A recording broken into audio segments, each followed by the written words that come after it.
Bonjour, aujourd'hui on va vous parler de Cubosaur pour nos coups de cœur chez Totem. C'est un jeu créé par Fabien Tanguy, illustré par Christian der Nederlanden et édité chez Catch Up Games. C'est un petit successeur de Q-Birds. C'est un jeu dans lequel chaque joueur va constituer sa petite collection de dinosaures. On va avoir des cartes sur lesquelles on aura des T-Rex, des Raptors, des Brachiosaures et plein d'autres. La façon dont ça va jouer, c'est que vous allez avoir sur chaque carte indiqué en bas le nombre de points que vous rapportent ces cartes en fonction du nombre d'exemplaires que vous avez dans votre collection. Par exemple, un T-Rex, si vous en avez un seul, c'est bien, ça vous rapporte 4 points. Par contre, si vous en avez un deuxième, ils ne valent plus qu'un seul point. Et après, si vous en avez plus, ils vous rapportent des points négatifs. Il faut donc essayer d'avoir le nombre exact de dinosaures requis pour pouvoir marquer le plus de points possible. La façon dont ça va jouer, c'est que à votre tour, vous allez piocher une carte, la regarder et décider est-ce que cette carte m'intéresse ou est-ce qu'elle ne m'intéresse pas. Là, par exemple, c'est un T-Rex, je n'ai aucun intérêt à la récupérer puisqu'elle me ferait perdre des points. Donc du coup, je vais décider de m'en débarrasser et de la passer à mon voisin. Sauf que en faisant ça, je suis obligé de rajouter une carte supplémentaire de ma collection. Donc du coup, je vais lui donner en plus un Raptor. Mon voisin récupère ses cartes. Et là, il a le choix pareil.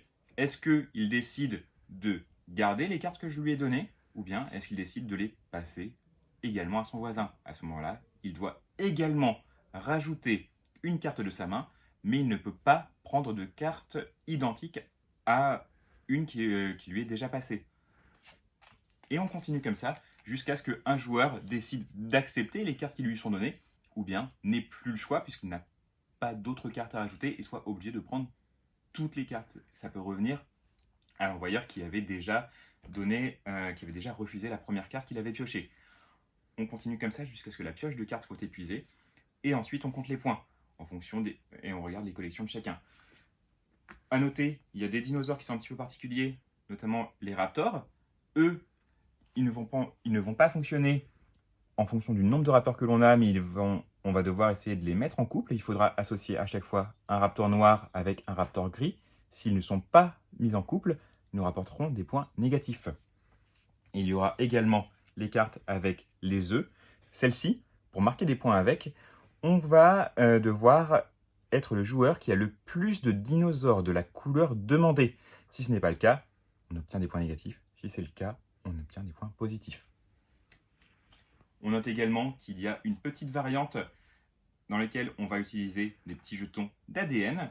Ces jetons, on les obtient en récupérant des cartes sur lesquelles ce symbole est représenté.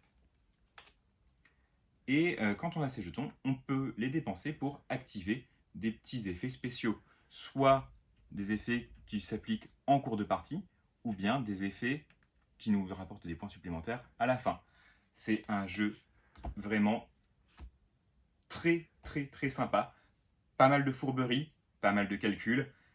Et on en redemande encore et encore. C'est un de nos grands coups de cœur de 2022.